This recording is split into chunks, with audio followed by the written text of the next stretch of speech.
연보 소나무 시간입니다. 여러분 만나 뵙게 되어서 반갑습니다. 제가 우리 불자님들께 늘 드리는 이야기가 있죠. 힘들고 괴롭고 답답할 때일수록, 고통스러울 때일수록 그때가 더 간절하게 염불할 때이다. 간절하게 기도하고 부처님께 의지할 때입니다. 라는 말씀을 자주 드렸습니다. 그리고 우리가 항상 명심해야 되는 게, 우리가 숨 끊어질 때, 우리가 죽기 직전에 무슨 생각을 하느냐, 그 죽기 전에 그 한 생각이 다음 생을 결정짓는데 가장 중요한 역할을 한다라는 그런 내용도 소나무에서 자주 말씀을 드렸습니다. 그래서 우리 주변의 불자님들 보면 정말 기도도 많이 하시고 염불도 간절히 정말 정성스럽게 수행하시는 분들도 계시지만, 또 의외로 몸이 힘들고 괴롭고 아프거나 이제 큰 병에 걸려서 저승사자가 코앞까지 찾아왔는데도 막 방황을 하시면서 자기 기도에, 자기 염불에 집중하지 못하는 그런 분들도 보거나 들은 적이 있습니다. 그런 모습을 볼 때 너무나 안타까워서 제가 기도해야 된다, 기도해야 된다. 살든가 죽든가, 살면 살고 죽으면 죽고 지금 이 순간이 간절히 염불할 때다. 간곡하게 말씀드리는데도 어떤 분은 말하기 전에도 딱 알아차리고 자기가 스스로 염불에 집중하시는 분들이 있는가 하면, 어떤 분들은 오히려 건강할 때는 절에도 열심히 다니고 기도도 좀 하시더니 건강이 완전히 무너져 버렸을 때는 오히려 하던 기도조차도 다 놓아버리는 그런 안타까운 일들을 보거나 그렇게 듣게 됩니다. 그래서 오늘은 제가 책을 보면서 굉장히 좋은 내용을 발견을 해서 여러분들과 함께 나눠보고자, 인광대사라는 근대 중국 불교의 4대 고승 중에 한 분으로 손꼽히는 인광대사의 법문을 여러분들에게 들려드리겠습니다. 그러니까 여러분들 한번 마음을 집중해서 잘 경청해 보시기 바랍니다. 예, 여러분, 지금 들려드리는 큰 스님의 법문은 인광대사, 약 100여 년 전에 중국 불교에서 활동하셨던 큰 스님의 법문이 되겠습니다. 그래서 인광대사의 법문을 소개합니다. 지금 들려드리는 말씀은 각산 정원규 거사님이 번역하신 내용이 되겠습니다. 부처님은 대의왕으로서 널리 중생의 생사병을 치료하십니다. 부처님은 대의왕이라고 불립니다. 대의왕, 그 중생들의 아픔을 치료해주는 위대한 의왕, 의술을 펼치시는 왕이시다. 근데 부처님이 펼치는 의술은 육체의 병을 치료해 주는 걸 뛰어넘어서 마음의 병을 치료해 주시고, 우리 중생들이 근원적으로 가지고 있는 탐욕과 성냉과 어리석음이라는 번뇌망상의 독을 치료해 주시는 분입니다. 그래서 생사의 병을 치료해 주신다. 생사병, 우리 중생들이 태어나고 죽고 태어나고 죽는 생사윤회의 병을 치료해 주시는 위대한 의술을 펼치시는 왕, 대의왕이 바로 부처님이십니다. 그러나 생사의 큰 병은 마음으로 말미암기 때문에 먼저 마음의 병을 고치는 것이 우선입니다. 마음이 핵심입니다. 일체유심조, 모든 것은 마음이 만든다. 그리고 중생이 부처가 되는 것도 마음이요. 본래 부처였는데 착각하고 번뇌망상에 빠져서 중생 노름하고 있는 것도 요 마음이다. 마음이 모든 것을 만든다. 그래서 모든 것의 뿌리인 이 마음을 잘 다스리면 우리는 병을 없애고 건강을 되찾을 수도 있는 것이다. 가르침을 잘 따르면 몸의 병은 자연히 치료됩니다. 몸의 병에는 세 가지가 있습니다. 몸의 병에는 세 가지 원인이 있다고 합니다. 그 세 가지 원인이 무엇이냐? 첫째는 숙세의 업으로 인한 병이고, 숙세의 업으로 인한 병, 그러니까 과거 전생에 지었던 내 업보에 의해서 과거 전생에 지었던 그 업보가 이번 생의 병으로 나타난 게 숙세의 업보로 인한 병이 되겠습니다. 둘째는 안에서 생기는 병이며, 셋째는 바깥에서 감염되는 병입니다. 그러니까 우리가 병에 걸리는 원인이 세 가지가 있다. 첫째, 과거 전생 숙세의 업보에 의한 병이 원인이고, 그 다음에 두 번째는 내 안에서 생기는 원인이고, 세 번째는 저 바깥에서 외부 환경에서 생긴 원인이다. 한번 읽어보겠습니다. 이 세 가지 병 가운데서 오직 숙세의 업으로 인한 병은 고치기가 어렵습니다. 우리가 몸이 아프면 묻지도 말고 따지지도 말고 병원부터 가야 됩니다, 여러분. 웬만한 병은 병원에 가서 잘 치료받고 약 잘 먹고 또 검사받고 또 그렇게 관리를 잘하면 웬만한 병은 치료가 됩니다. 근데 아무리 노력해도 지독하게 치료가 안 되는 병이 있다면 그런 병은 대부분 내가 전생에 지은 업병이다라는 이야기를 큰 스님들이 많이 하시더라고요. 웬만한 병은 병원에서 치료를 잘 받으면 나을 수 있지만 전생의 업으로 생긴 업보의 병, 내가 받아야 할 업보가 있어서 생긴 병은, 이 업병은 치료하기가 쉽지가 않구나 라는 이야기를 합니다. 숙세의 업으로 인한 병은 고치기가 어렵습니다. 만약 정성을 다하고 공경을 다하여 자신도 위하고 남도 위하는 자리이타, 자리는 자기 자신을 이롭게 하고, 리타는 남을 이롭게 한다. 자기를 이롭게 하고 남을 이롭게 한다. 그게 바로 수행이고 깨달음입니다. 수행과 깨달음, 그게 자신도 이롭게 하고 남도 이롭게 한다. 자리리타. 자리리타의 큰 보리심을 바라여 나무 아미타불과 나무 관세음보살을 염불하여, 우리 이 법문을 해주신 인광대사께서는 평소에 나무 아미타불 염불을 많이 하셨고요. 또 불자들에게 나무 관세음보살 염불도 많이 권하셨거든요. 근데 오해하시면 안 됩니다.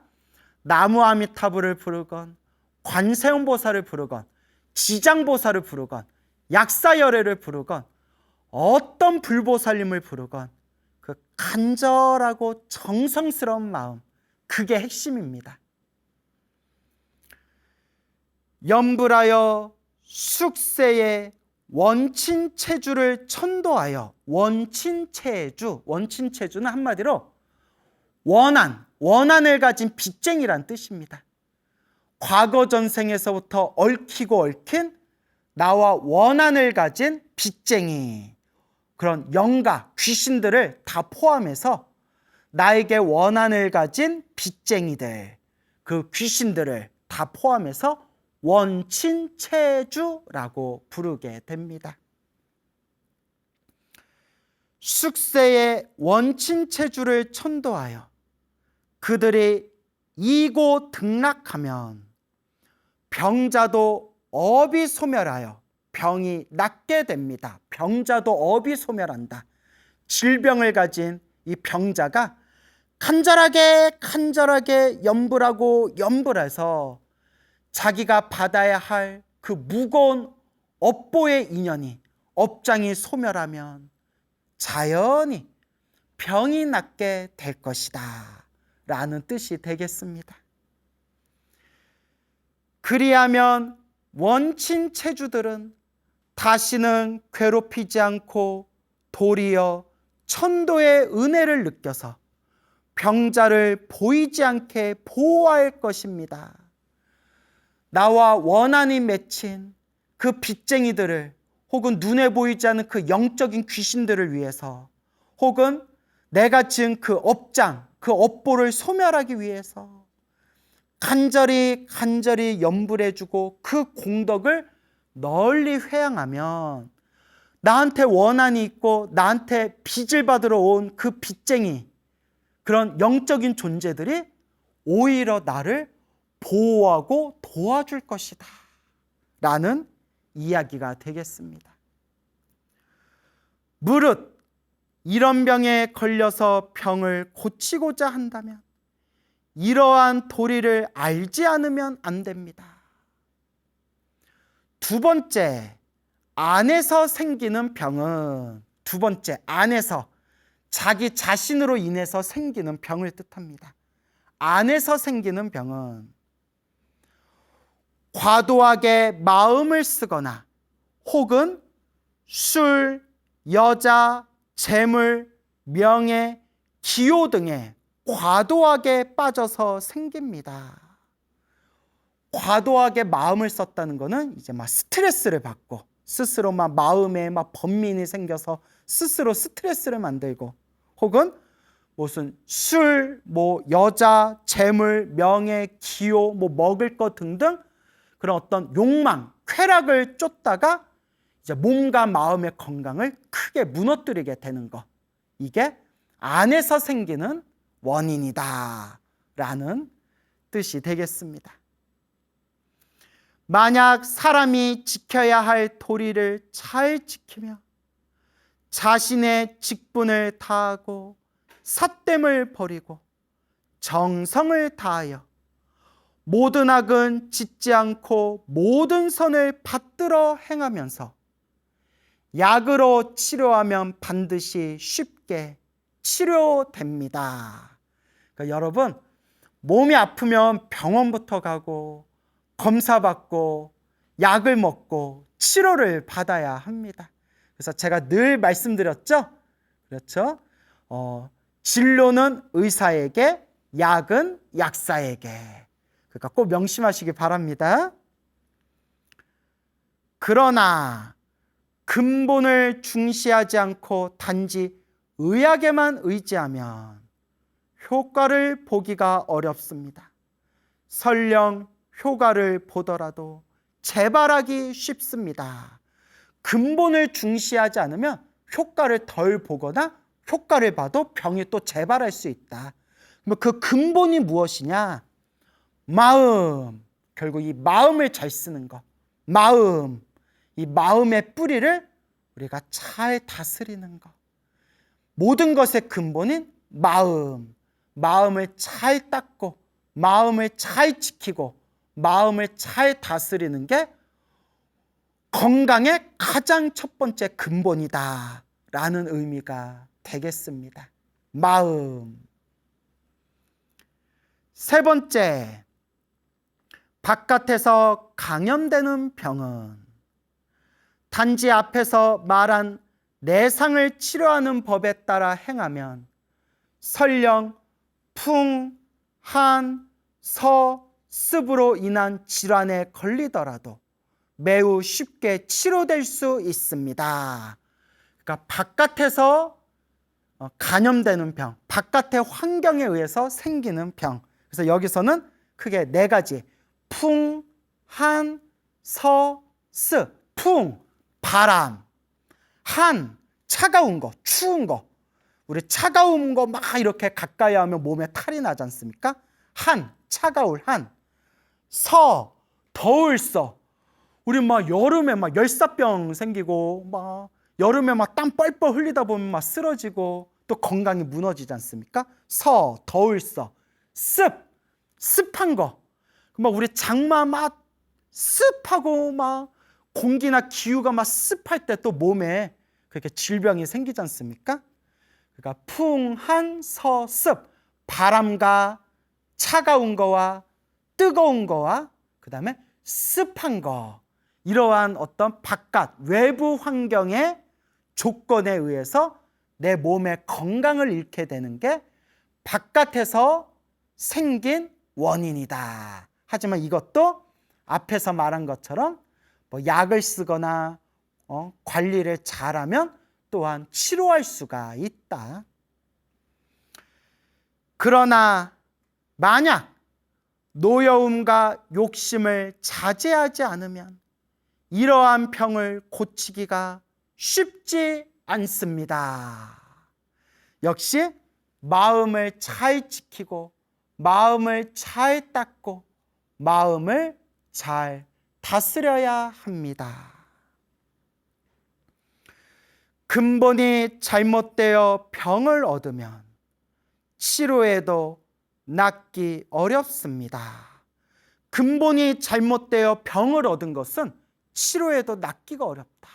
근본, 이 마음자리, 이 근본부터 잘 다스려야 한다라는 큰 스님 인광대사의 법문이 되겠습니다. 그러므로 성인께서는 미리 어지럽지 않게 마음을 다스리고 병이 생기지 않게 몸을 보호하면 비록 치료하는 기적이 없을지라도 치료함이 크다고 하셨습니다. 나는 병 치료에 대해서는 전혀 모르지만 세상 사람들이 모두 병 얻기를 원하여 매일 대비주를 지송하며 대비주, 한국에서는 신묘장구 대다라니, 다라니라고 부르고요. 저 중국 불교권에서는 대비주라고 부릅니다. 대비주, 신묘장구, 다라니.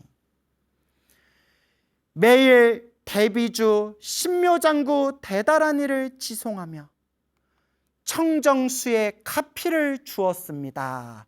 청정수에 가피를 주었다.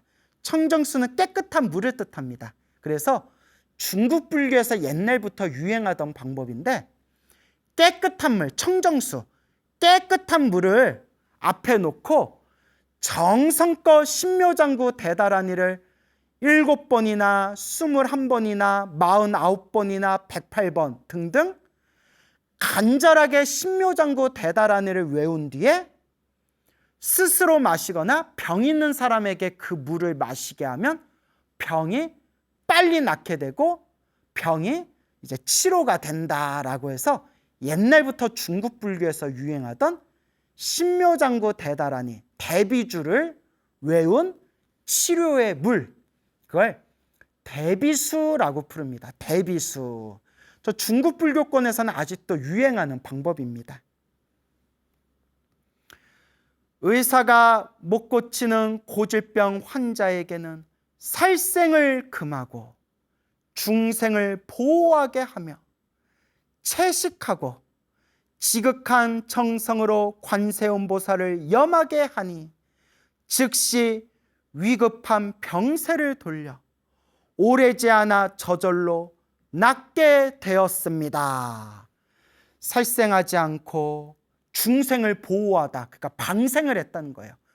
방생하고 채식을 하고 지극한 정성으로 관세음보살을 염불하니, 관세음보살을 염불하던 지장보살을 염불하던 약사열애부를 염불하건 간절히 염불을 하니 위급한 병세를 돌려 오래지 않아 저절로 낫게 되었습니다. 설령 완전히 낫지 않더라도 절대 더 심해지지 않았으며 악업이 소멸되고 성근이 증장하였고 또 돈이 들지 않았습니다.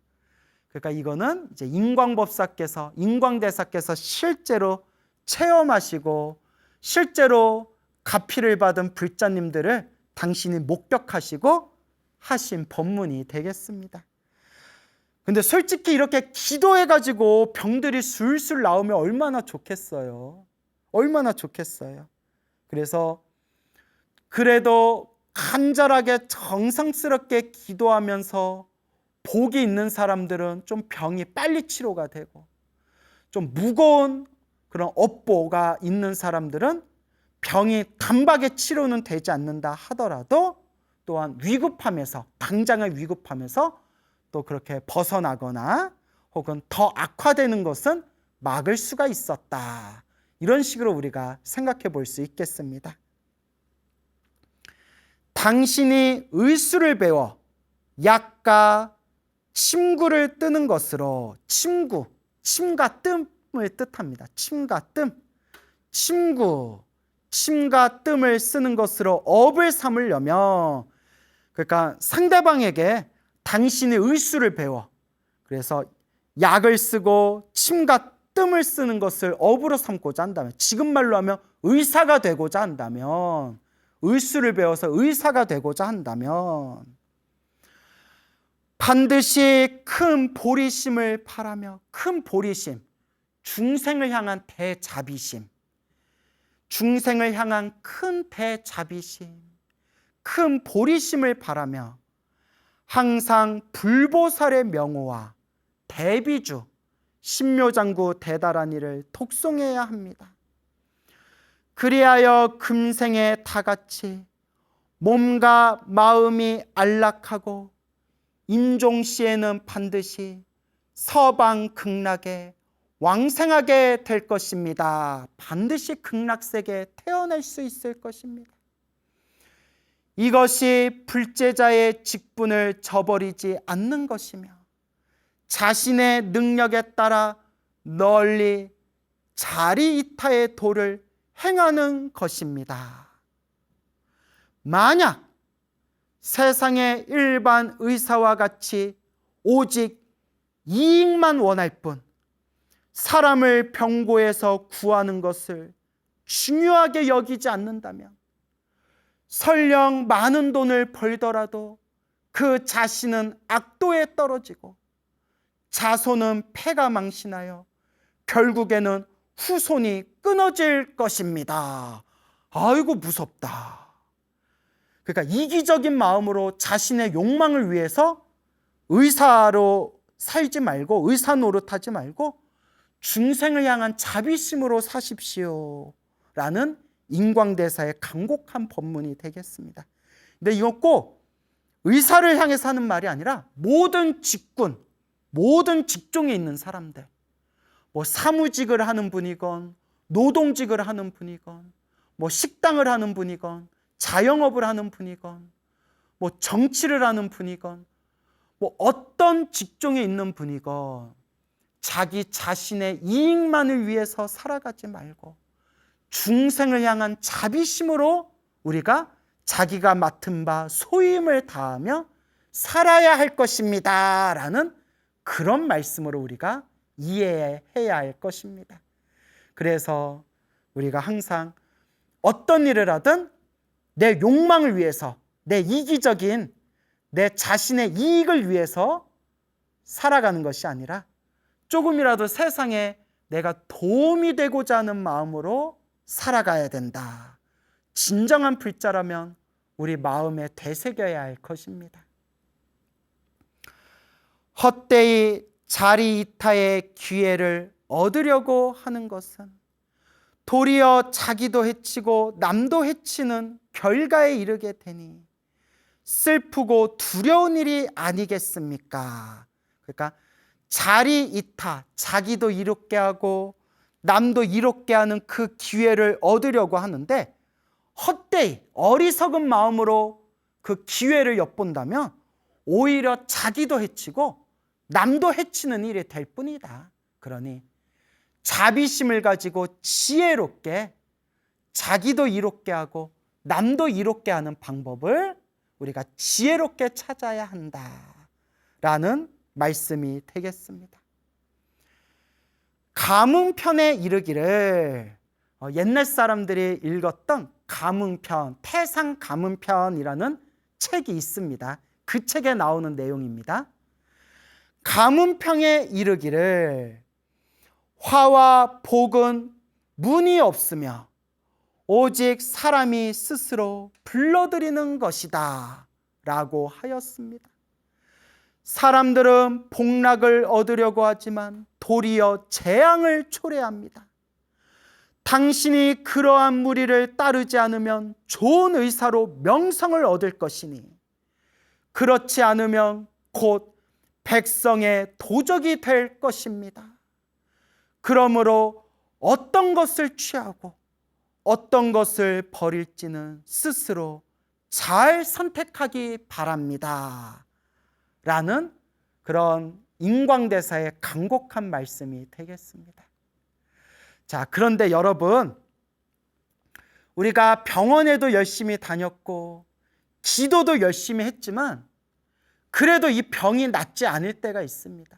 정말 이제 목숨이 코앞에 이를 정도로 큰 중병에 걸렸을 때, 무거운 병에 걸렸을 때, 여러분, 아무리 기도를 열심히 해도 생로병사에서 벗어날 수는 없습니다. 기도를 열심히 했는데도, 병원을 열심히 다녔는데도 무거운 병에 생사가 코앞에, 죽음이 코앞에 임박했을 때, 그럴 때는 어떻게 해야 될까요? 도저히 어찌할 수 없을 정도로 큰 병에 걸리면 어떻게 해야 할까요? 인광대사의 이제 다른 본문을 들려드리겠습니다. 지금 읽어드리는 내용은 김지수 거사님이 번역하신 내용입니다. 염불하는 사람이 병이 들거든 두려워 말고 한 마음으로 죽음을 기다리는 자세가 마땅하오.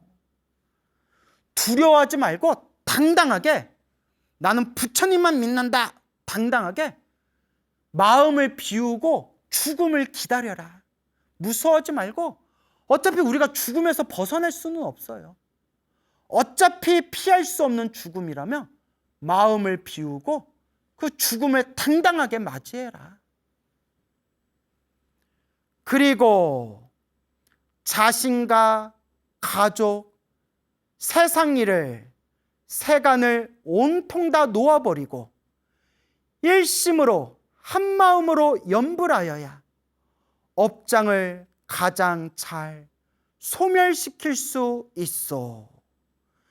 그래서 만약 세간의 수명이 아직 다하지 않았으면 업장의 소멸로 병이 금방 낫게 될 것이요. 아직 내가 수명이 남아있다면 염불하면 업장이 소멸해서 병은 저절로 사라질 것이다.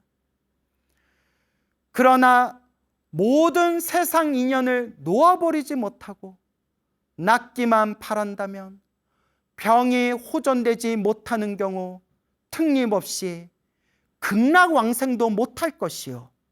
왜냐하면 가장 기묘한 임종의 왕생, 극락왕생을 발언하지 않았기 때문이요. 그러니까 우리가 죽음이 코앞에 닥쳤을 때 병이 낫기만 바라고 제발 병이 낫기만 해주세요 라는 거에만 신경을 다 빼앗기면 혹 그때 죽게 되었을 때 오히려 극락세계에 들어갈 수 있는 가장 중요한 기회를 놓치게 된다는 겁니다. 그러니 나으면 낫고 죽으면 죽고 살면 살고 죽으면 죽을 뿐 오직 염불하면서 죽을 때 죽더라도 극락세계 부처님 계신 불국토에 제가 태어나게 해주십시오. 오직 부처님 극락세계 왕생하게 해주십시오. 그 마음이 중요하다라는 뜻이 되겠습니다. 이러한 도리조차 제대로 알지 못하면서 어떻게 부처님의 자비 가피력을 받아 의지할 수 있겠소? 그러니 질병이 위독할수록 환자에게 모든 것을 놓아버리고 극락왕생을 구하도록 간곡히 권해야 한다오. 그래야 수명이 다하지 않는 경우 왕생을 구하는 간절한 염불 덕분에 질병이 재빨리 나을 수 있다오. 염불하는 마음이 하도 지성스러워 부처님의 자비 가피력을 듬뿍 얻기 때문이요. 이러한 이치를 환자에게 완곡히 말해주어 혹시라도 바보들이 짓거리는 어리석은 말을 절대 따르지 않도록 조심하기 바라오. 라는 인광대사의 간곡한 말씀이 되겠습니다. 예, 여러분, 중국 불교 4대 고승 중에 한 분으로 불렸던 인광대사 법문의 말씀 들려드렸습니다. 우리가 병에 걸리는 3가지 원인이 있으니 전생의 업보로 넘어온 거, 그리고 내 안에서 생긴 거, 그리고 바깥 환경에 의해서 생긴 거, 이 3가지가 있다고 합니다. 중요한 거는 마음을 잘 닦고 마음을 잘 다스리는 것, 그리고 늘 항상 부처님을 의지하고 염불하고 수행하는 것, 이것을 꼭 명심하시기 바랍니다. 여러분 모두 건강하시기 바랍니다. 여러분,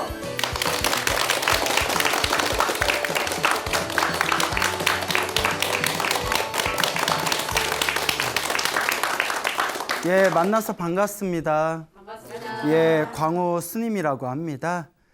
그 부처님 당시에 어느 젊은이가 있었습니다. 이 젊은이의 이름이 다나라고 하는데요.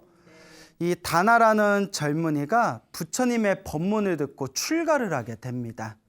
이제 머리를 깎고 출가를 하게 됐는데 굉장히 신기한 일이 생기게 됩니다.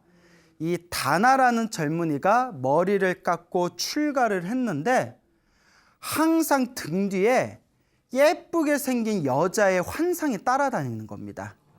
그래서 아주 예쁘게 생긴 여자의 환상이 따라다니게 되는데 문제가 뭐냐면 다른 사람들 눈에는 다나라는 스님 뒤에 있는 그 여자의 환상의 모습이 보이는데 스님 본인은 보이지가 않는 거예요. 그러니까 우리가 예전에 뭐 귀신 얘기 같은 거 들어보면 본인 눈에는 보이는데 다른 사람 눈에는 안 보이지 않습니까?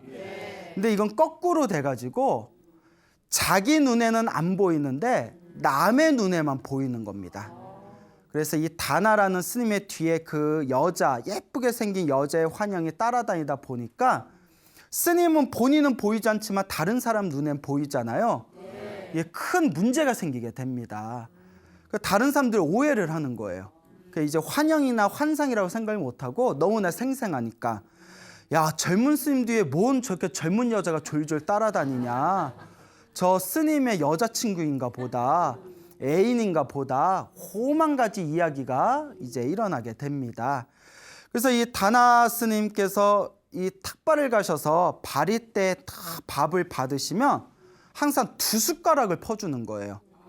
한 숟가락은 신도가 이거는 스님 드세요 하고 떠드리고, 또 한 숟가락은 이건 스님 여자친구 주세요 하고 이렇게 떠주더랍니다. 약간 비꼬는 걸 수도 있겠죠. 그러다 보니까 이 다나 스님이 별명이 꾼다 다나라고 이름이 불려지게 됩니다. 꼰다라는 뜻은 여자를 잘 유혹한다라는 뜻이 되겠습니다. 그러니까 꾼다 다나 하면 여자를 잘 유혹하는 다나 스님이라는 약간 비꼬는 듯한 별명이 생기게 되는 거죠.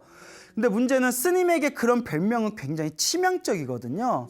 그러니까 여자를 잘 꼬시는 스님이라는 거는 욕이지 않습니까? 그러니까 문제가 커지면서 다른 스님들 사이에서도 큰 분란이 일어납니다. 야, 저 꾼다 다나 스님 때문에 우리 이미지가 다 망쳐지게 되었다. 우리 이미지가 다 이제 무너지게 되었다. 그러니 저 꾼다 다나 스님을 이 절집에서 뭐 해야 되겠다? 예, 쫓아내야 되겠다. 쫓아내야 되겠다라는 이제 그런 이야기가 펼쳐지게 되면서, 그러면서 이제 이 비구 스님들이 당시 부처님의 아주 독실한 신도였던 파사익 왕을 찾아가게 됩니다. 그래서 이제 다른 책에는 이제 빠세나디라고도 불리우는데, 이 파사익 왕을 찾아가 가지고 파사익 왕한테 스님, 저 꾼다다나 스님은 항상 여자를 등 뒤에다가 끌고 다닙니다. 저 꾼다다나 스님 때문에 다른 스님들에게도 큰 피해가 가고 부처님의 가르침에도 수많은 사람들의 오해를 사게 되었습니다. 그러니 그냥 두면 안 됩니다. 왕께서 처벌해 주십시오. 이제 이 파사이 왕이 분노가 생긴 거예요. 아니, 감히 부처님의 제자인 청정한 스님이 여자를 등 뒤에다 짊어지고 다녀? 안 되겠네 하고 이제 군사를 이끌고 가게 됩니다. 군사를 이끌고 꾼다다나 스님이 계시는 오두막을 포위합니다. 그러니까 왕이 이렇게 우르르 오니까 방 안에 있던 꾼다다나 스님이, 오두막에 있던 스님이 뭔 일인가 싶어서 딱 문을 열고 밖에 나와 보니까 왕이 군사들과 함께 온 거예요. 근데 이제 꾼다다나 스님이 방 밖으로 딱 나오니까 등 뒤에 누가 있어요? 여자가 있는 거예요. 왕이 깜짝 놀라면서 설마 했는데 내 두 눈으로 목격하게 되었구나. 아, 저 안 되겠다. 내가 마땅히 처벌을 해야 되겠구나. 꾼다다나 스님은 그냥 왕이 왔으니까 다시 방으로 쏙 들어갔대요. 그래서 왕이 말에서 내려서 직접 꾼다다나 스님 방 안에 들어가 가지고 이렇게 여자가 어디에 있나 이렇게 살펴봅니다. 근데 아무리 그 조그만 방에서 아무리 찾아도 여자가 있어요, 없어요? 없겠죠. 그래서 아무리 찾아도 여자가 없으니까 희한하다. 침대 밑에까지 샅샅이 훑어봤는데도 없는 거예요. 그래서 꾼다다나 스님한테 왕이 물어봅니다. 여자는 어디에 숨겼습니까? 그 스님이 어이가 없어서 내가 미치고 팔짝 뛰겠습니다. 나는 한 번도 여자를 본 적이 없는데 자꾸 사람들이 내가 여자를 데리고 다닌다고 오해를 사고 있습니다. 그 스님 눈에는 안 보이는 거예요. 나는 여자 같은 걸 데리고 다닌 적이 없습니다. 그 왕이 너무 이상하다 해가지고 다시 왕이 스님을 모시고 방 밖으로 나옵니다. 방 밖으로 나오니까 여자가 또 있는 거예요. 그 왕이 깜짝 놀라서 스님 다시 안으로 들어가 보십시오. 또 방 안에 들어와서 찾아보니까 여자가 있어요, 없어요? 또 없는 거예요. 이걸 3번을 반복했답니다. 3번을 반복하고 나서야 왕이 이거는 뭔가 환영이고 환상이고 정말 꾼다다나 스님이 억울한 일을 당했구나 라고 왕이 완전히 오해가 풀립니다. 3번이나 반복해서 확인을 했잖아요. 그래서 이제 왕이 꾼다다나 스님에게 이렇게 이야기합니다. 스님이 이러니까, 스님 뒤에 이런 환상이 보이니까 사람들이 다들 스님을 손가락질하고 오해하고 탁발을 나가도 공양을 못 받는 거지 않습니까? 근데 스님, 저는 이제 스님이 무언가 오해가 있다는 걸 알았으니까 이제부터 탁발하실 때 다른 마을에 가지 마시고 누구한테 찾아와라? 왕인 나한테 바로 찾아와라 라고 이야기를 했답니다. 그러니까 다른 곳에 가면 오해를 받으니까 나한테 찾아와라. 그러니까 그 말을 듣고 이제 꾼다다나 스님이 왕에게 이제 감사를 표하게 되죠. 그러니까 꾼다다나 스님을 내쫓으려고 했던 다른 스님들이 난리가 난 거예요. 이 어리석은 왕이 꾼다다나를 좀 처벌하라고 그렇게 부탁을 했더니 오히려 꾼다다나 스님에게 오히려 속임을 당했구나. 이렇게 이제 오해를 계속 하는 겁니다. 그래서 이제 꾼다다나 스님이 이제 스님들 많은 이 사원에 있을 때 다른 스님들이, 수많은 스님들이 꾼다다나 스님을 또 막 비방을 하는 거예요. 그러면 스님들 눈에서도 뒤에 자꾸 뭐가 보여요? 여자가 보이잖아요. 그러니까 막 자꾸 손가락질을 하고 욕을 하고 비방을 하니까 꾼다다나 스님도 참다 열받아가지고 같이 거친 말로 말싸움을 하게 되었다고 합니다. 네가 잘났네, 뭐 내가 못났네, 뭐 어쩌고저쩌고 해서 막 그냥 막 싸웠나 봐요. 시끌시끌해지니까 이 다른 스님들께서 화를 견디지 못해서 부처님께 찾아가서 부처님께 하나하나 고자질을 하게 됩니다. 거룩하신 세존이시여, 지금 저 꾼다다나 스님이 등 뒤에 여자를 하나 짊어지고 다니는데 하면서 그동안 있었던 일들을 그대로 자초지종을 고자질하니까 부처님께서 꾼다다나 스님과 다른 모든 스님들을 모이게 한 뒤에 다음과 같이 이야기하십니다. 그렇게 말하지 말아라. 꾼다다나가 이와 같은 등 뒤에 여자를 항상 짊어지고 다니는 이런 현상이 일어나는 것은 모두 꾼다다나가 머나먼 과거 전생에 자기가 지었던 업보이기 때문이다. 그 업보 때문에 이런 일이 생기는 것이다. 그러니까 다른 스님들도 막 의아해하는 거예요. 그러면서 이제 이 비구 스님들이 부처님께 질문을 던집니다. 세존이시여, 꾼다다나는 과거 전생에 어떤 업보를 지었기 때문에 등 뒤에 여자가 항상 따라다니는 이런 현상이 일어나는 겁니까? 그러니까 우리가 들어도 궁금하잖아요.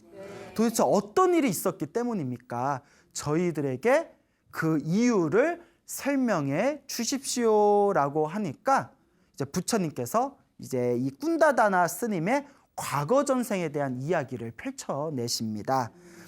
머나먼 과거 전생에 가섭 부처님 시대 때 어느 부처님? 가섭 부처님. 석가모니 부처님 이전에 계셨던 부처님이 가섭 부처님이세요. 뭐 미래에 오실 부처님은 미륵 부처님. 그리고 과거에 오셨던 부처님은 가섭 부처님. 가섭 부처님 시대 때 두 명의 스님이 있었는데 이 두 분의 스님이 친현제보다도 훨씬 더 사이가 좋고 훨씬 더 아주 우애가 깊고 우정이 깊었다고 합니다. 이 두 분의 스님이 항상 서로 붙어 다니는 거예요. 끊임없이 서로 이제 붙어 다니고 사이가 너무 좋다 보니까 근데 꼭 우리 주변에 봐도 남 잘 지내는 거 보면 꼭 시기심 일으키는 사람들 있잖아요. 그 질투 일으키는 사람들 있잖아요. 그러니까 그 두 분의 스님들이 너무 절친으로 우정으로 이렇게 지내는 걸 보고 하늘에 있는 선녀가 장난기가 발동했대요. 선녀가. 그래서 맨날 저 스님 둘은 항상 붙어 다니는데 그 우정이 얼마나 깊은지 한번 시험해 봐야겠다. 그리고 못된 장난기가 일어난 거예요. 근데 우리가 그러잖아요. 장난으로 던진 돌이 개구리의 목숨을 앗을 수도 있다고 하잖아요. 장난도 못된 장난이 있잖아요. 그래서 선녀가 그 스님들 사이를 한번 갈라놓아 보려고 그러니까 순수하게 하나의 장난기였겠죠. 그래서 선녀가 이제 지상에 내려와서 두 분의 스님을 호심탐탐 노리고 있을 때 두 분의 스님 중에 이제 A 스님이 있고 B 스님이 있겠죠. A 스님이 B 스님에게 내가 잠깐 볼일 좀 볼게 기다려 주십시오 한 뒤에 이제 볼일 봐야 되는데 사람들 다 보는데 앞에서 이렇게 변을 볼 수는 없잖아요. 살짝 이렇게 덤불 안으로 들어갔대요. 풀숲이 있는 덤불 안에 다 들어가서 볼일을 다 이렇게 보고 싹 이제 덤불 밖으로 나오는데 볼일을 다 보시고 나올 때 요 선녀가 여자로 변신해서 무엇으로 변신해서? 여자로 변신해서 그 풀 밖으로 나오는 A 스님 뒤에서 속옷을 들고 여자의 속옷을 들고 등 뒤에서 같이 따라 나온 거예요. 선녀가. 그러니까 A 스님 뒤에서 선녀가 예쁜 여자의 모습으로 속옷을 들고 스님하고 같이 풀숲에서 밖으로 나오니까 B 스님이 딱 보고 했네 했어 이러는 뭘 했는지 모르겠어요. 예. 했네 했어 하고 이제 난리가 난 거예요. 스님들이 반드시 지켜야 할 가장 중요한 계율 중에 하나가 음행하지 말라예요. 그러니까 성관계 맺지 말아라. 예, 스님들이 지켜야 할 계율이 첫 번째가 성관계를 맺지 말아라라는 가르침이 있거든요. 그래서 성관계를 맺으면 스님은 승복을 벗도록 돼 있어요. 부처님 계율에. 승적이 박탈이 당합니다. 성관계를 맺으면. 근데 A라는 스님의 덤풀에서 속옷을 들고 있는 예쁜 여자하고 같이 나와버리니까 B 스님 보고 놀래가지고 이제 난리가 난 겁니다. 그래서 B 스님이 이제 선녀는 살그머니 사라지고 둘의 사이를 이제 이간질 시켜놓은 거죠. 아주 못된 장난이죠. B 스님이 A 스님을 아주 신랄하게 비판을 합니다. 여자와 음행을 했습니까? 성관계를 맺었습니까? 스님은 음계를 깨트렸습니다. 음행의 계율을 깨트렸습니다. 그러니까 A 스님이 바들바들 떨면서, 왜냐면 이거는 무서운 벌이거든요. 왜냐면 승복을 벗어야 돼요. 성관계를 맺으면. 부들부들 떨면서 B 스님에게, 스님 그런 말 하지 마십시오. 나는 청정합니다. 나는 깨끗합니다. 풀숲에 들어와서 볼일 보고 나온 사람한테 다짜고짜 음계를 깨트렸다고 하면 제가 어떻게 하란 말입니까? 그런 말 하지 마십시오. 근데 이제 B 스님은 A 스님을 여자 등 뒤에 이렇게 여자 선녀가 따라온 걸 봤잖아요. 그것도 속옷을 들고. 내가 두 눈으로 봤는데 내가 거짓말을 하겠습니까? 내가 스님한테 내가 거짓말로 이러겠습니까? 나는 두 눈으로 분명히 봤습니다. 이거는 그냥 넘어갈 수 없는 겁니다 하고 이제 대판 싸움이 나게 됩니다. 근데 사실 못된 짓은 누가 못된 짓을 한 거예요? 선녀가 못된 짓 한 거죠. 안 했다는 A 스님 말도 맞고 봤다는 B 스님 말도 맞아요. 못된 건 누가 못됐다? 선녀가 못됐죠. 근데 우리 주변에 의외로 그런 사람들이 있는 것 같아요. 막 소시오패스라고 하죠. 자기의 성공과 목적을 위해서 수단과 방편을 가리지 않고 이렇게 음모를 꾸미는 그런 사람들이 있지 않습니까? 하여튼 이 일이 너무 크게 벌어지면서 이제 다른 스님들에게까지 이야기가 퍼지면서 문제가 심각해지게 됩니다. 이 광경을 봤던 선녀가 그때서야 죄책감을 느끼게 됩니다. 나 그냥 장난으로 했을 뿐인데 이 일이 너무나 커지고 심해지게 되었구나. 내가 이걸 어떻게 하면 좋지 하다가 결국 선녀가 A와 B 스님 두 명의 스님 앞에 몸을 드러내게 됩니다. 그리고 정중하게 인사를 한 뒤에 두 분 스님들이요, 너무나 죄송하고 잘못했습니다. 제가 장난치려고 그런 겁니다. 이 A 스님은 볼일을 보셨을 뿐이고 등 뒤에 제가 몰래 따라다녔을 뿐이고 우리 둘 사이는 아무 관계도 아닙니다.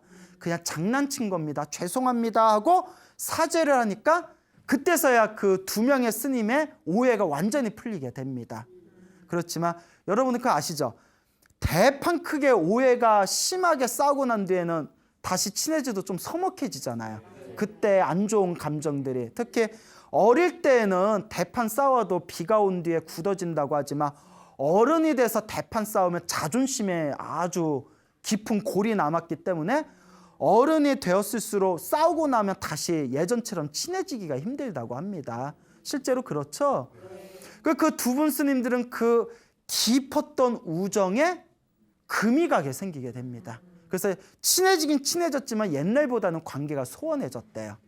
자, 이와 같은 A라는 스님과 B라는 스님과 이 선녀와의 이 이야기가 머나먼 과거 전생에 가섭부처님 시대 때 이런 일이 생기게 되었고, 그리고 이 두 분의 스님은 세상을 떠나실 때 언젠간 이제 사람도 죽지 않습니까? 이 두 분의 스님이 세상을 떠나실 때 살아생전에 수행을 많이 한 공덕으로 그 선업의 힘으로 좋은 곳에 태어나셨대요.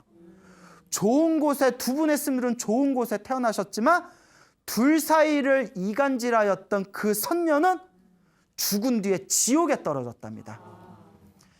헤아릴 수 없는 긴 시간 동안 지옥에 떨어져서 고통을 당한 뒤에 다시 석가모니 부처님 시대의 남자로 태어나게 되었답니다. 그 선녀는 지옥에 떨어지고 지옥에서 고통당한 뒤에 석가모니 부처님 시대 때 남자로 태어나서 머리를 깎고 출가를 했는데 그 남자, 전생의 선녀였던 남자가 바로 지금의 누구다? 꾼다 다나 스님이 된 겁니다. 전생에 두 스님의 사이를 이간질하고 A라는 스님 뒤에 속옷을 들고 뒤를 이렇게 졸졸 따라다니면서 이간질을 시켰던 업으로 자기 등 뒤에 누가 생기게 되었다? 여자의 환영이 생기면서 사람들의 오해와 손가락질을 받게 되었다는 이 인과 업보의 그 인연담을 부처님께서 수많은 스님들에게 이 가르침을 설하십니다. 그러니까 다른 스님들이 깜짝 놀라면서 비로소 꾼다다나 스님의 그런 어떤 등 뒤에 따라다니는 여자의 사연을 이해하게 되었고, 꾼다다나 스님도 부처님 앞에서 삼배를 올리면서 내가 과거 전생의 선녀였을 때 수행을 열심히 하는 두 분의 스님의 관계를 이간질한 그 악업으로 내 등 뒤에 여자의 환영에 따라다니게 되었구나라는 것을 이제 스스로 깨우치게 됩니다. 그 뒤로 이제 꾼다다나 스님은 열심히 수행을 하고 열심히 정진을 해서 결국 아라한이 되십니다. 모든 번뇌와 욕망이 사라지신 아라한이 되셨다. 근데 아라한이 되신 것까지는 이제 책에 나오는데 제가 궁금한 게 아라한이 되신 뒤에도 여자가 따라다녔는지 안 따라다녔는지는 거기는 이제 뭐 더 이상 내용이 없더라고요. 근데 뭐 제 생각에는 아마 떨어지지 않았을까. 업장이 소멸됐으니까 깨달음을 얻고. 여하튼 이와 같이 내가 지은 업은 반드시 누가 받을까요? 내가 받습니다. 과거 전생에 내가 선녀였을 때 그 A라는 스님과 B라는 스님을 이간질하기 위해서 A 스님 등 뒤에 속옷을 들고 졸졸 따라다녔잖아요. 그 내가 저지른 업으로 내 뒤에 누가 졸졸 따라다니니까요? 여자의 환상이 졸졸 따라다니잖아요. 그게 바로 업이라는 거예요. 남들이 보이건 남들에게 보이지 않건 내가 지은 업은 반드시 나를 따라다닙니다. 그런데 지금 드린 이야기는 핵심이 실제로 여자의 환상이 등 뒤에 따라다니는 이야기였잖아요. 근데 그 여자라는 걸 조금만 이야기를 바꿔버리면 가난일 수도 있고요. 가난이 졸졸 따라다니는 거예요. 등 뒤에. 가난은 왜 따라다닐까요? 전생에 베풀지 않고 다른 사람의 물건을 탐하고 훔친 사람은 이번 생에 항상 돈이 모이지 않고 항상 가난이 따라다니는 거예요. 그리고 또 등 뒤에 뭐가 따라다닐까요? 왼수가 또 따라다니겠죠. 여자는 아까 했잖아요. 예. 왼수가 따라다닐 수도 있죠. 왼수가 누가 될 수일까요? 남편이 될 수도 있고 자식 식기가 될 수도 있고 하여튼 자기만의 인생에 내 가슴에 못을 박은 왼수들이 하나씩 있잖아요. 그 왼수도 누가 지은 어변일까요? 전생에 내가 뿌려놓은 나의 악한 인연이라는 거죠. 또 내 등 뒤에 따라다니는 게 뭐가 있을까요? 또 여러분 살아가면서 몸에 큰 병이 걸리거나 항상 몸이 아픈 사람들 있죠. 병이라는 게 따라다닐 수도 있어요. 그래서 불교에서는 이렇게 얘기합니다. 이번 생에 병에 걸리는 이유가 이번 생에 관리를 잘 못해서 병에 걸리는 이유도 있고 또 전생에 지은 내 업보로 이번 생에 큰 병에 걸리는 경우도 많다고 합니다. 그러니까 내 등 뒤에 따라다니는 수많은 업보들, 내 등 뒤에 따라다니는 수많은 업의 인연들이 다 누가 지은 업보다 내가 지은 업보고 내가 지은 업의 인연이라는 거예요. 이건 정말 무서운 말입니다. 지금 여러분들이 살아가면서 여러분들이 말로 지었거나 생각으로 지었거나 몸으로 지은 여러분들의 그 업이 선업이 돼서 행복이 따라다닐 수도 있고 악업이 돼서 불행으로 따라다닐 수도 있어요. 과연 나는 살아오면서 내 삶의 흔적에 내 등 뒤에 행복이 따라다녔나 불행이 따라다녔나 나의 등 뒤에는 선업이 있나 악업이 더 많은가 스스로를 항상 냉철하게 바라보셔야 됩니다.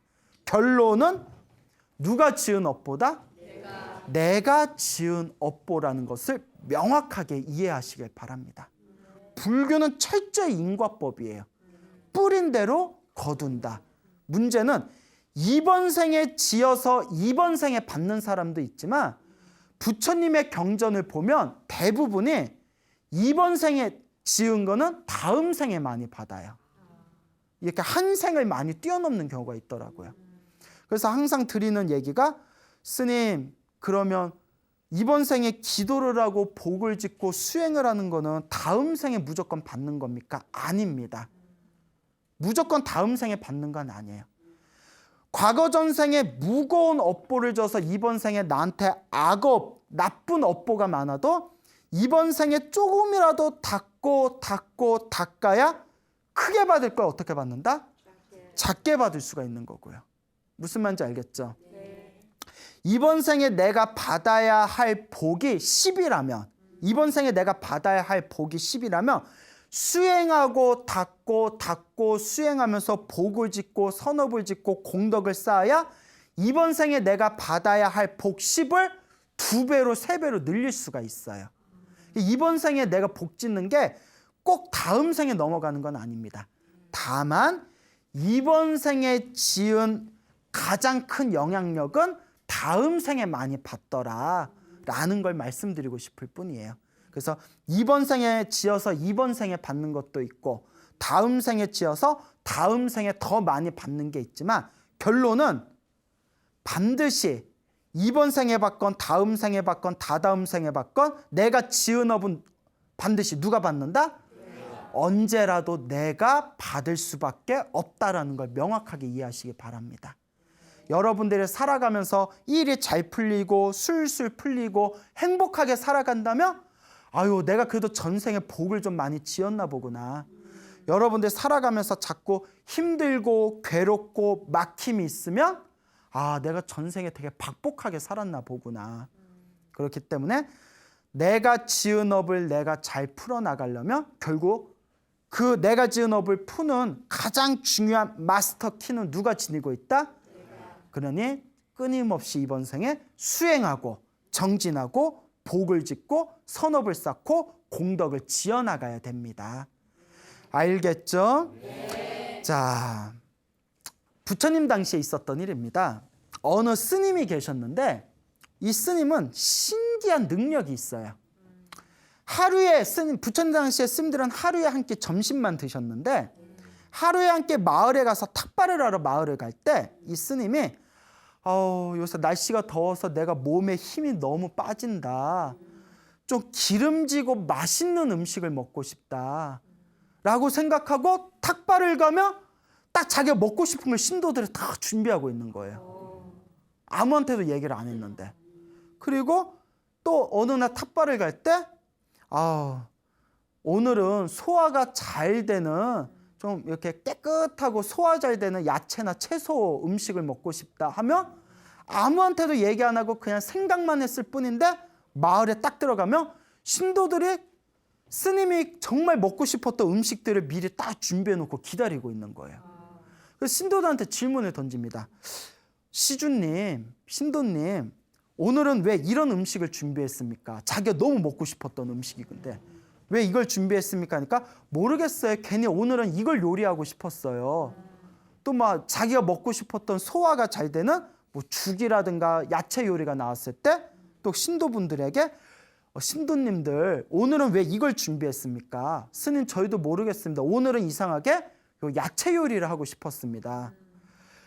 평생 승려로 살아가면서 흉년이든 풍년이든 다른 스님들은 흉년이 들어서 탁발을 못 얻고 이틀씩 3일씩 배를 골무면서 그렇게 이제 굶어야 되는 때에도 이 스님만큼은 풍년이든 흉년이든 탁발을 나갈 때마다 바리떼에 음식이 줄지를 않았대요. 이 정도면 정말 신비한 능력이죠. 자, 그래가지고 손만 대면 황금으로 변하듯이 모든 자기가 원하는 음식은 그냥 의식주는 아무런 막힘이 없이 먹고 싶은 걸 술술 얻는 스님이 있었습니다. 스님들이 너무나 놀랍고 신기해서 부처님께 찾아갑니다. 그 스님에 대해서 이야기를 합니다. 거룩하신 세존이시여, 이 스님은 풍년이든 흉년이든 항상 원하는 음식을 듬뿍 얻습니다. 한 번도 실패한 적이 없습니다. 그 비법이 무엇입니까? 그 부처님께서 다음과 같이 이야기합니다. 이것도 다 누가 지은 복이다? 자기가 지은 복을 자기가 받고 있는 것이다. 그러면서 부처님께서 이와 같이 얘기합니다.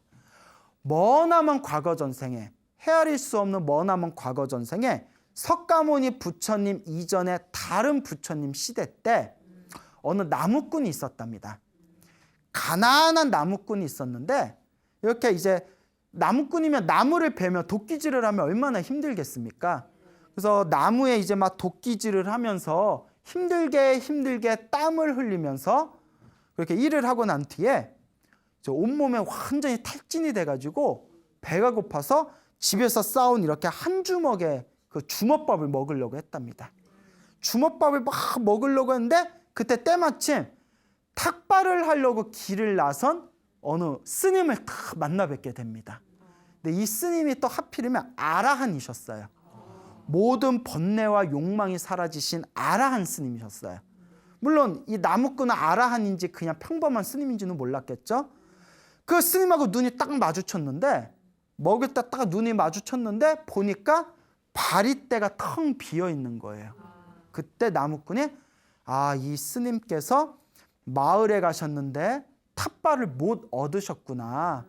아이고, 오늘 굶으셔야 되겠네 하고 생각하는데 눈이 딱 마주치니까 괜히 미안한 거예요. 자기가 사람이 착한 거죠. 자기도 너무 배가 고픈데 그 나무 깎고 나서 얼마나 배가 고팠겠어요. 이거 드릴까 말까. 우리 입장에서는 주먹밥이 귀한 게 아니잖아요. 근데 나도 한 끼 식사거든요. 너무 배가 고프니까. 그러다가 문득 나무꾼이 이런 생각을 합니다. 이게 굉장히 중요한 거예요. 여러분, 복 짓는 것도, 복을 지을 수 있는 기회가 생기는 것도 복이 있어야 돼요. 저는 이 이야기를 굉장히 좋아합니다. 왜냐? 복 없는 사람은 복 지을 기회도 없어요. 내가 복을 짓고 싶어도 기회가 없다니까요. 기회가 안 생겨요. 복 지을 수 있는 기회가 생기는 것도 내가 뭐가 있어야 된다? 복이 있어야 된다. 물론 기회가 생겼을 때 선택은 누가 할까요? 본인이 하는 거죠. 주먹밥을 보고 스님의 빈 바리떼를 보면서 고민에 빠집니다. 그런데 이런 생각이 듭니다.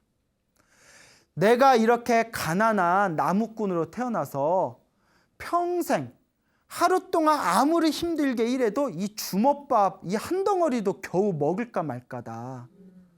내가 이렇게 힘들고 괴롭게 사는 거는 전생에 무엇을 안 지었기 때문이다?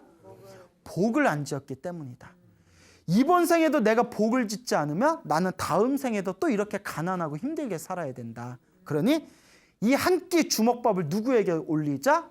스님에게 올리자. 하필이면 또 그 스님이 또 그냥 평범한 스님이 아니라 누구셨어요? 아라한. 번뇌와 욕망이 사라진 성자세요. 그래서 아라한에게 공양을 올리면 어마어마한 복을 받게 되거든요. 빈 바리떼 주먹밥을 올리면서 주먹밥을 이렇게 바리떼 안에다 넣어드리면서 합장을 하고 절을 하면서 그 아라한 스님에게 다음과 같이 발언합니다. 스님, 제가 먹을 이 한 덩어리의 주먹밥을 정성스럽고 공경스러운 마음으로 정성을 다해서 이걸 공양 올리겠습니다.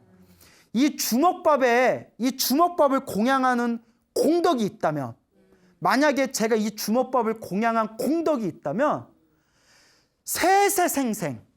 세세생생은 태어날 때마다란 뜻이야. 태어나고 죽고 항상 태어날 때마다 의식주에 걸림이 없게 해주십시오. 의식주에 아무 걸림이 없게 해주시옵고, 항상 밥을 먹을 때마다 항상 배가 부르게 밥을 먹게 해주십시오 라고 그 주먹밥을 올립니다. 그 공양의 공덕으로 죽은 뒤에 나무꾼은 하늘세계에 태어나게 됩니다. 뭐 하나 올려놓고? 주먹밥 하나 올려놓고. 주먹밥 하나 올려놓고 하늘세계에 태어나서 수없는 생 동안 하늘세계에서 온갖 쾌락을 누리게 됩니다. 그리고 다시 석가모니 부처님 시대에 사람으로 태어나고 스님이 되어서 탁발을 나가도 풍년이든 흉년이든 가리지 않고 항상 풍족하게 탁발의 음식을 얻을 수 있는 그 공덕이 머나먼 과거 전생에 아라한에게 무엇을 올렸기 때문이다? 주먹밥을 올렸기 때문이다. 그래서 제가 항상 드리는 말씀이 있어요. 부처님은 중생들의 복을 지으려면 항상 보시하라고 가르칩니다. 뭐하러 가르친다? 베푸는 거예요. 항상 베풀어라. 근데 중요한 게 있어요. 양보다 무엇이 중요하다? 정성, 질. 예, 양보다 질. 양보다 무엇이 중요하다? 예, 정성이 중요하다. 그러니까 아무리 화려하고 좋은 것보다 누구의 마음이 중요하다? 그 자기가 배고파서 손이 그 당 떨어져 가지고 손이 덜덜 떨려서 주먹밥 먹어야 될 그 한 끼 거친 주먹밥을 스님에게 올릴 때 얼마나 정성스럽고 간절했겠어요. 그 정성이 태어날 때마다 하늘 세계에 태어날 수가 있었고, 사람으로 태어나도 부잣집에 태어날 수가 있었고, 스님이 되어도 흉년이든 풍년이든 항상 바로 안에 음식이 항상 가득하게 모일 수 있는 공덕이 생겼다. 즉 불교에서 부처님은 항상 중생들에게 보시하라고 가르칩니다. 그렇지만 보시에서 가장 중요하고 가장 강력한 에너지는 바로 정성입니다. 얼마나 부처님 법이 좋아요. 여러분들이 정성스러운 마음으로 주먹밥 한 끼라도, 요새 주먹밥 구하기 쉬워요, 어려워요? 편의점 가면 삼각김밥 있잖아요. 편의점에 가면 삼각김밥도 주먹밥이잖아요. 그렇다고 삼각김밥 이렇게 주라는 얘기는 아니고, 그와 같이 이 자기가 형편에 닿는 대로 부처님께 공양을 올리고 내 주변에 힘들고 괴로운 사람한테 좋은 마음을 베풀어서 베푼다는 것은 그 자체가 이번 생이건 다다음 생이건 다다음 생이건 강력한, 행복하게 살 수 있는 강력한 복과 선업과 공덕이 됩니다. 그런데 꼭 명심하시기 바랍니다.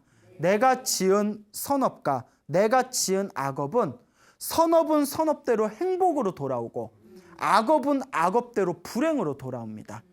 결국 선업을 짓냐 악업을 짓냐, 그 선택은 누구에게 달려있다? 자기 자신에게 달려있다라는 것을 명확하게 이해하시길 바랍니다. 그러니까 이 소나무를 보고 계시는 우리 불자님들께서도 정말 행복하게 살고 싶다면 항상 보시하고, 그리고 항상 기도하고, 그리고 항상 마음을 잘 쓰고, 이번 생에 조금이라도, 정말 조금이라도 틈틈이 멈추지 않고 이 복을 짓겠다는 마음으로 자신의 마음에 선업의 저축 창고를 가득가득 채우셔 나가야 됩니다. 복을 짓지 않는 사람한테는 절대 행복이 돌아오질 않습니다. 복이 많은 사람은 무슨 짓을 해도 일이 잘 풀립니다. 복 없는 사람은 아무리 노력해도 일이 잘 안 풀려요. 내가 가지고 있는 에너지가 없기 때문이에요. 내가 가지고 있는 복의 에너지가 없으니까 무슨 일을 해도 일이 풀리지가 않는 거예요. 나한테 복의 에너지가 꽉 차 있는 사람은 손길 닿는 것마다 모든 일이 잘 풀립니다. 그래서 이런 얘기가 있어요. 보시를 하면 태어날 때마다 부자로 태어난대요. 그런데 보시를 하긴 했는데, 이거 중요한 겁니다. 보시를 하긴 했는데 싫은 마음으로 했을 때, 기쁘지 않은 마음으로 했을 때, 후회하는 마음으로 보시를 하면 다음 생에 복이 있을까요, 없을까요? 없어요. 잘 들으세요. 우리 부처님 가르침이 얼마나 세심하냐면 이렇게 이야기합니다. 기쁘지 않은 마음으로, 후회하는 마음으로 보시를 하면 다음 생에 공덕이 있긴 있답니다. 단 돈을 벌어도 힘들게 번대요. 무슨 말인지 알겠죠?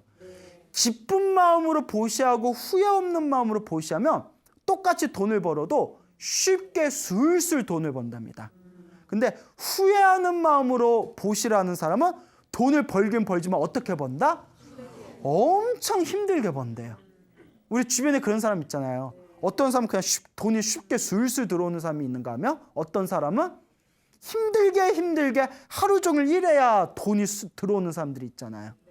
그것도 명확하게 우리가 이해하셔야 됩니다. 그러니까 복을 짓되 어떤 마음으로 지어야 된다? 기쁜 마음으로 지어야 된다. 똑같이 복을 짓는데 어떤 사람은 복을 지으면서 행복하다, 내가 복을 지을 수 있는 기회가 있어서 너무나 행복하다 하면서 복 지는 사람이 있는가 하면, 똑같이 복을 짓는데도 이런 내가 전생에 무슨 죄를 졌길래 이렇게 힘들게 복을 져야 되나 하고 투덜대면서 복을 짓는 사람들이 있어요. 이런 된장 막 이러면서. 그런 똑같이 복을 지어도 그런 안 좋은 마음으로 복을 지으면 다음 생에 복을 받을 때 그만큼 복을 받는 에너지가 약하거나 혹은 술술 잘 들어오질 않게 됩니다. 그래서 저도 평소에 제가 형편이 될 때마다 스님들이나 어디 사찰이나 주변에 이렇게 조금씩 형편이 닿는 만큼 저도 꾸준히 이렇게 보시를 하거든요. 그러면 저도 복을 지어야 되니까. 항상 제가 보시하거나 복을 지을 때 항상 제가 하는 주문이 있어요. 다 이렇게 합장을 하면서 제가 하는 주문이 뭐냐면, 합장을 하면서 복을 짓는 기회를 주셔서 감사합니다 하면서 저는 보시를 해요. 제가 복을 지을 수 있는 기회를 주셔서 너무너무 감사합니다. 제가 복을 지을 수 있는 기회를 주셔서 너무 감사합니다 하고 3번 이상 주문을 외우고 항상 보시를 합니다. 예, 그래서 여러분들도 기쁜 마음으로, 어차피 복 지으면 다 누구한테 돌아온다? 다 나한테 돌아온다. 우리 소나무가 지금 3년이 넘어서 거의 4년 차로 접어들고 있어요. 어엿하게 장수 프로그램입니다. 그리고 모든 프로그램이 다 좋지만 우리 소나무도 프로그램이 계속 진행되면서 3년, 4년 동안 항상 인기가 최상위권에 있어요. 그래서 곰곰이 생각해 본 게 이게 내가 잘나서 그런 게 아니라 소나무 프로그램을 진행하면서 제가 알게 모르게 저도 복을 많이 지었거든요. 내가 지은 복의 힘으로 소나무가 그래도 이렇게 승승장구하나 보다라는 생각이 듭니다. 항상 복 짓는 마음을 가지시기 바랍니다. 이 소나무를 보시는 우리 불자님들께서도 그냥 이 프로그램을 듣고 아유 이야기 재밌네 라고만 생각하지 마시고, 또 귀로 듣고 아유 뭐 맞아 사람은 착하게 살아야 돼 라고 머리로만 생각하지 마시고 100원이라도 좋으니까 1000원이라도 좋으니까 5,000원, 10,000원이라도 좋으니까 자기 형편에 닿는 거 좋은 곳에 베푸는 마음으로, 복을 짓는 마음으로 보시하시고, 그리고 보시하면서 기도하시고, 그리고 기도하면서 내 주변에서 그러니까 자꾸 깨끗하고 맑은 마음을 일으키신다면 1년 지나고 2년 지나고 3년 지나고 10년 지나면서 자꾸 나의 운명이 바뀌시게 될 겁니다. 요새 그 큰 절에, 여기 뭐 우리나라에 있는 큰 절, 뭐 특히 도심지에 있는 큰 포교 사찰에 가면, 공양권이나 법당에 가면 법당 청소해 주시는 노보살님들이 계세요. 그분들 이렇게 청소하신 지 몇 년 됐으면 10년, 20년 되셨대요. 공양간에서 맨날 오셔서 설거지 봉사해 주시고 이렇게 공양간 봉사해 주시는 분들이 있어요. 공양간 봉사가 힘들거든요. 여기에 오신 지 얼마 되셨어야만 다들 10년, 20년 되셨대요. 그럼 제가 이런 질문을 드려요. 그 노보살님들께 힘들지 않으세요? 하니까 힘들어도 즐거워요. 근데 어떻게 10년, 20년 이렇게 멈추지 않고 꾸준하게 절에 나오셔서 복 지으시는 거예요? 하면 한결같이 이런 얘기예요. 스님, 절에 나와서 꾸준하게 제가 몸으로 봉사하고 부처님한테 공덕 지으려고 복 지으려고 자꾸 절에 와서 봉사했더니 알게 모르게 집안일이 다 잘 풀렸어요 하시더라고요. 그 맛에 절에 나오시는 거예요. 처음에는 효과가 없는 것 같지만 1년 지나고 2년 지나고 10년 지나서 뒤돌아보면 절에서 봉사하면서 집안일이 너무 잘 풀렸다는 거예요. 그리고 20년 지나고 30년 지나신 노보살님은 이제 아이들 잘 키웠잖아요.